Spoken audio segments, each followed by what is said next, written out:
Eu cumprimento a todos com a paz do Senhor Jesus. Sejam bem-vindos a mais um programa Mulheres Bíblicas. Estamos aqui hoje com as queridas irmãs Miriam, paz do Senhor Jesus. A paz do Senhor Jesus. Paz do Senhor Giovana. Jesus, Cris. Paz do Senhor Giovana, paz do Senhor Mirinha, paz do Senhor a todos que nos assistem pela TV Manaim e também pelo canal oficial da Igreja Cristã Maranata no YouTube. Sempre aqui dando um abraço fraterno àqueles que estão comentando no chat. Pedimos que continuem fazendo seus comentários. Para nós é uma grande alegria.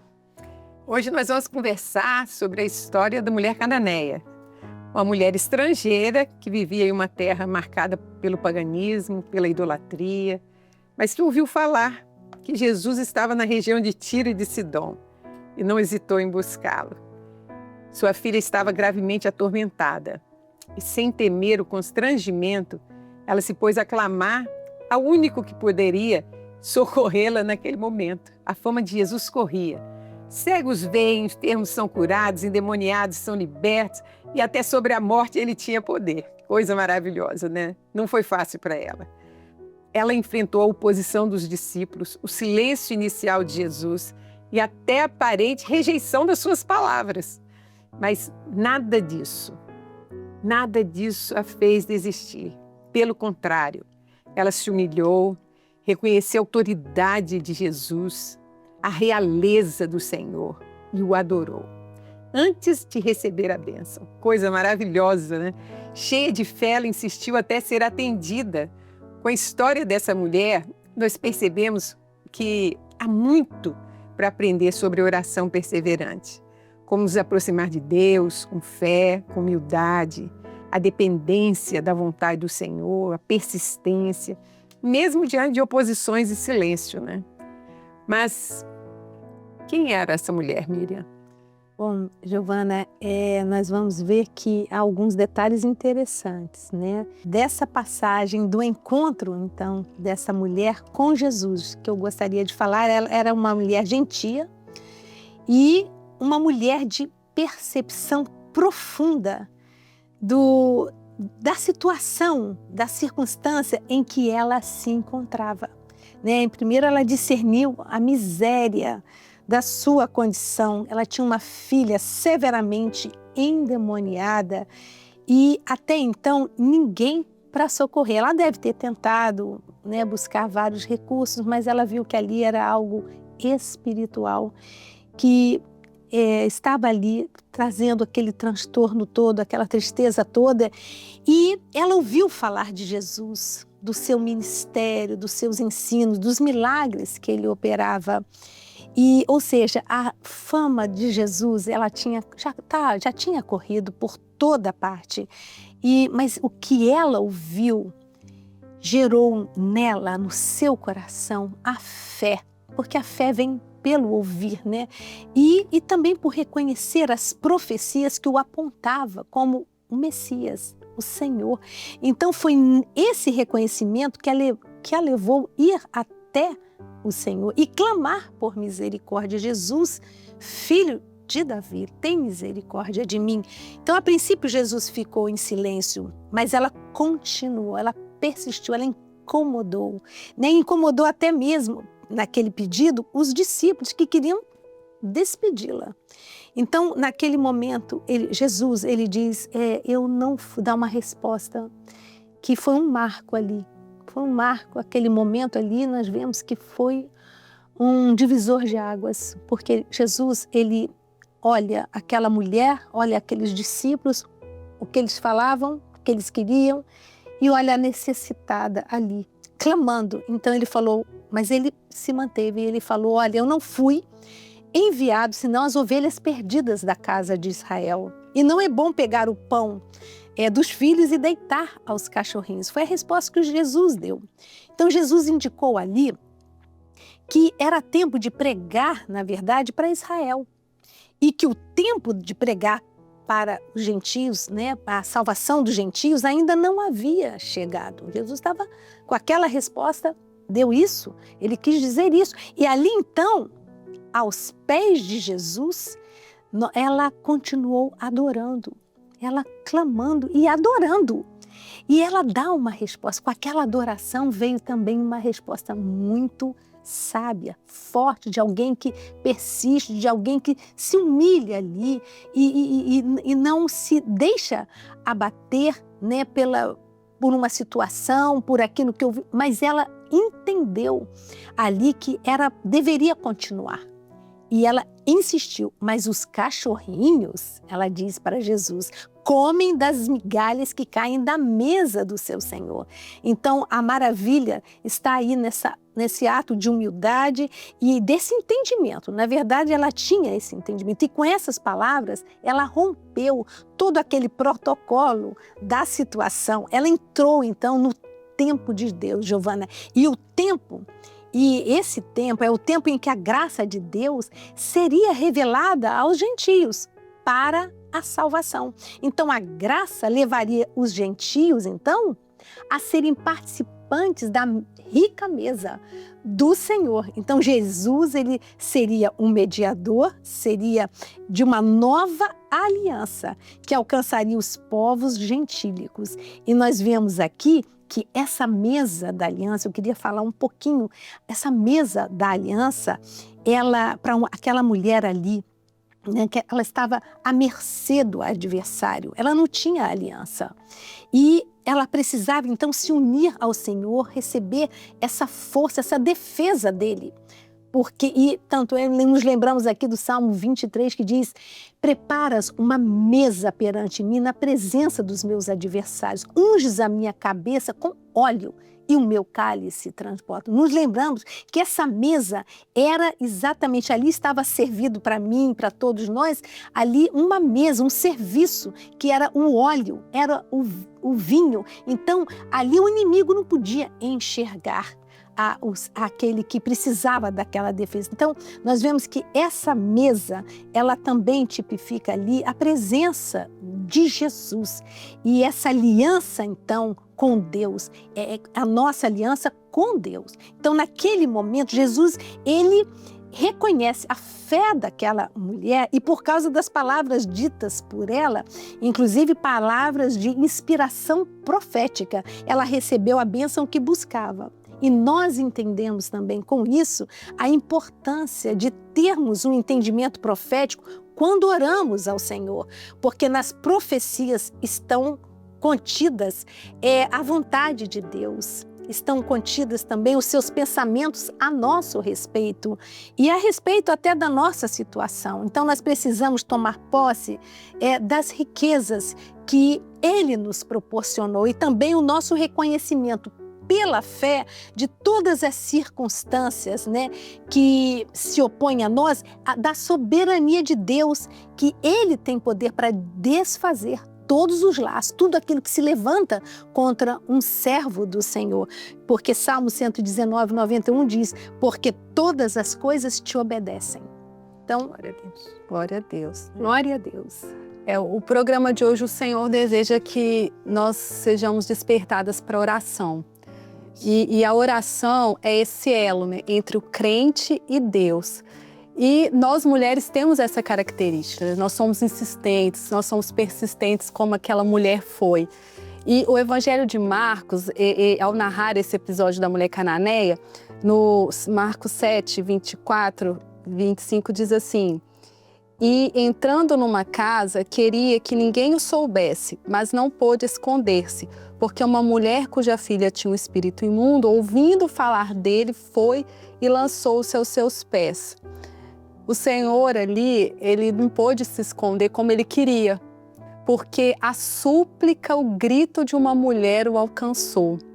E quantas de nós já experimentamos o silêncio de Jesus? Quantas vezes parece, Senhor, o Senhor se escondeu de mim, é como o salmista. Está indiferente ao meu sofrimento, que isso, né? Exato, igual o salmista fala, o Salmo 102, 2 diz, Senhor, não escondas de mim o teu rosto, né? Na minha angústia, Senhor, inclina os teus ouvidos. E aquele momento ali, aquela mulher, ela usou os joelhos dela, né? Ela se curvou diante do Senhor e clamou, porque os nossos joelhos dobrados, eles movem o coração de Deus. E o joelho dobrado de uma mulher é a arma mais poderosa que existe. Diz que a mulher de joelho, filho de pé, né? Exatamente, né? Então, por quê? Família de pé, né? Exato. Então, essa arma poderosa o Senhor quer despertar aquelas que nos assistem hoje. Porque a oração, ela tem um segredo, porque ela une a nossa fraqueza, a nossa dificuldade, toda a nossa limitação ao poder soberano de Deus. E quando nós temos esse entendimento, nós fazemos igual aquela mulher cananeia. Nós gritamos, Senhor, socorre-me. Hoje nós cantamos, né? O Senhor... Muitas vezes. É o louvor, acho que de todas as irmãs. Vezes. Senhor, socorre-me. Porque o Deus quer ouvir o clamor da sua serva. Glória a Deus. Aleluia. E a mulher cananeia, nós vemos, Giovana, aqui em Cris, né? Nós vemos que ela enfrentou grandes desafios, né? Para receber a bênção que ela buscava. Ela era gentia, como falamos, ela sem aliança com Deus e sem direito à bênção. Então, nós vemos aqui que o clamor dela perturbava os discípulos, mas ela não desistiu. Isso é lindo, não desistir. Ela tinha uma necessidade e sabia que Jesus era a resposta. Por isso, persistiu em clamar por socorro. Então, a palavra de Deus diz que nosso dever é orar sempre e nunca desfalecer. Está lá em Lucas 18, 1, né? Nunca desfalecer. Então, nós não podemos também pensar que vamos vencer a Deus pelo cansaço com as nossas orações. É algo mais profundo que isso, né? Nós vemos que o tempo de espera pela resposta da nossa oração é na fé, é na vontade de Deus, é na soberania de Deus, é na dependência dele, né? Toda a sua soberania, da sua soberania. Então, o objetivo principal da oração é de nos aproximar de Deus, porque esse nosso Deus é um Deus de amor. Então, ele deseja ter comunhão conosco. E nessa comunhão não pode faltar a fé. Está lá em Hebreus 11:6, né? Sem fé é impossível agradar a Deus. Então, todas as nossas lutas, elas são para que nelas o nome do Senhor Jesus seja glorificado. E muitas vezes nós travamos batalhas, né? Grandes batalhas em oração, sem ter até mesmo uma vitória imediata. No mundo de hoje, nós queremos respostas, né? Como eles dizem, né? Para ontem, queremos rápido. E não é assim. Nós vamos ver, até ler um trechinho da palavra, lá em 1 Pedro, que diz exatamente sobre isso, né? Ainda que agora importa, sendo necessário que estejais por um pouco contristados com várias tentações, para que a prova da vossa fé, muito mais preciosa do que o ouro que perece e é provado pelo fogo, se ache em louvor, em honra e glória na revelação de Jesus Cristo. Então, nós vemos aqui que sabemos que o Senhor, Ele ouve as nossas orações, mas ninguém gosta realmente de esperar, e o tempo, né? Ele prova a nossa fé, é o tempo. E enquanto esperamos e persistimos na oração, Deus opera no oculto, destruindo planos malignos, mudando pensamentos e intenções dos corações, curando feridas da alma, alinhando todas as circunstâncias em nosso favor. E assim, quando a resposta chegar, nós estaremos então mais amadurecidos e confirmados na fé, e a glória é do Senhor, sempre. Amém. Aleluia. E o Senhor, Jesus, é engraçado, Jesus aqui no ministério dele fez coisas extraordinárias, né? Mas a única coisa que os discípulos pediram a Jesus que ensinasse a eles foi a orar, porque a oração, ela tem uma forma que não é natural no homem. O homem quer a sua própria vontade, mas Jesus nos ensinou a adorar, a desejar o reino de Deus, é o lugar onde Ele reina, onde Ele governa, onde Ele decide. O reino de Deus, venha o teu reino, Senhor, reina sobre nós. Reina sobre nós, domina, governa. Senhor, seja feita a tua vontade. Eu acho que essa colocação de Jesus sobre a vontade dele, quando Jesus pede em grande sofrimento no Getsemane, ele fala, Senhor, se possível, passa de mim esse cálice. Contudo, não faça aquilo que eu quero, mas aquilo que tu queres. Né? E sempre Jesus se colocou nessa posição de servir ao Senhor, e Jesus é o nosso grande exemplo. Então, essa mulher, quando ela pede ao Senhor, é engraçado que um tempo ela é ignorada. Parece ser, né?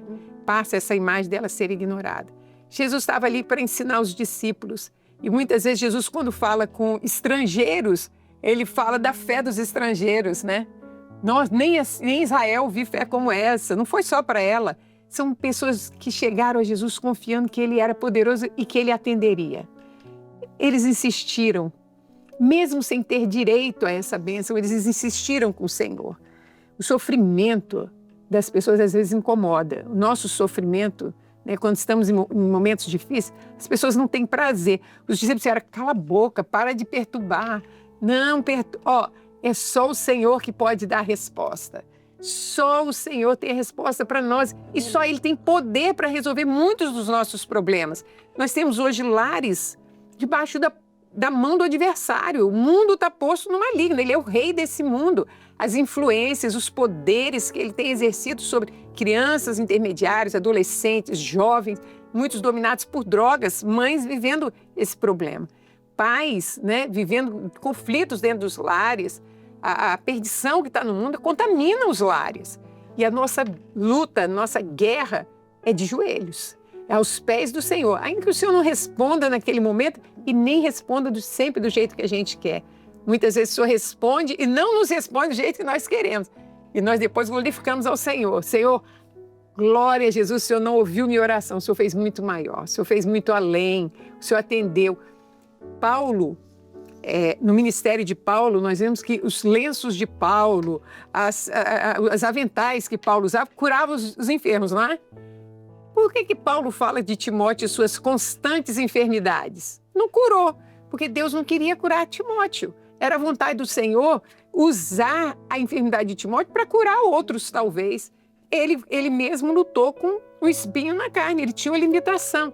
Então, muitas vezes, o Senhor demora a nos atender, tem tempo dele para nos atender, e às vezes ele atende de forma que a nossa oração tem que ser, Senhor, faz a tua vontade na minha vida. Ela não foi curada de imediato, ela não foi ouvida, mas havia no coração dela uma glorificação ao Senhor. Ela adorou ao Senhor. Eu acho que nós sempre devemos ter adoração, não por aquilo que Deus faz. O servo de Deus, que conhece o Senhor, adora por aquilo que Ele é. E a oração para nós é uma forma de vida. É ou não é? É sim. E isso é o despertamento do Senhor para nós hoje. Porque nós hoje vivemos uma sociedade de muito individualismo, em que a vontade individual, o individualismo que é muito desenvolvido aí. E o Senhor tem nos chamado a depender dEle. Então, e a oração, nós temos aqui, se nós pudéssemos aqui contar tantas experiências aqui que nós já tivemos com a oração, mas isso que foi colocado, a oração como forma de vida. Então, é aquilo que a palavra ensina, tira um tempo, entra no teu quarto, ora, tira um tempo, porque nesse momento de oração é que nós conhecemos o nosso Pai. É ali que o Senhor se revela a nós, né? Entra, busca o Senhor com o coração disposto a ouvir a voz dEle, aquilo que Ele quer falar, a ser sensível à voz do Espírito Santo, porque isso é agradável a Deus. A mulher cananeia chama atenção porque ela foi extremamente humilde, ela se humilhou. E a oração faz isso conosco, né? Como você falou aí, Senhor, seja feita a tua vontade. Então, nós temos que nos humilhar diante do Senhor, desfazer de toda a vaidade, de todo o nosso orgulho e colocarmos, Senhor, essa é a tua vontade para a minha vida? E a oração faz isso. Então, eu creio que hoje é isso que o Senhor quer nos ensinar, é isso que o Senhor deseja ensinar àqueles que nos assistem, porque o socorro vem dele. O socorro vem dele. Ele nos convida a orar sem cessar. Nós precisamos agora terminar o programa, né? O tempo corre e hoje nós precisamos da bênção do Senhor. Nenhuma barreira será capaz de nos intimidar, seja perseguição no trabalho, dificuldade nos relacionamentos familiares, enfermidades, críticas, desprezo. Quando Jesus disse, não se tira o pão das mesas e se dá aos cachorrinhos, ela respondeu com fé e ousadia, sim, Senhor, mas até os cachorrinhos comem das migalhas que caem da mesa dos donos. A resposta dela revela a sua fé, sua determinação, sua persistência, coragem, como Miriam falou aqui. Mas Jesus estava ali profetizando sobre si mesmo, como o pão da vida que seria partido em favor das nossas vidas, para que todos nós pudéssemos nos assentar à mesa com Ele, cear com Ele. Jesus foi partido para que nós fôssemos abençoados. Hoje nós temos a liberdade de orar Abba Pai, chamar Ele de Pai, podemos nos aproximar do Senhor, confiantes de que Ele nos ama, se entregou por nós, vai nos abençoar, segundo a sua perfeita vontade. E que hoje nós possamos ter alcançado essa intimidade com o Senhor. Deus tem intimidade para o servo, Ele quer caminhar conosco. Jesus diz, estarei convosco todos os dias, até a consumação dos séculos. Ele está pronto para te ouvir, Ele quer ouvir as suas dificuldades e Ele vai te abençoar. A paz do Senhor Jesus.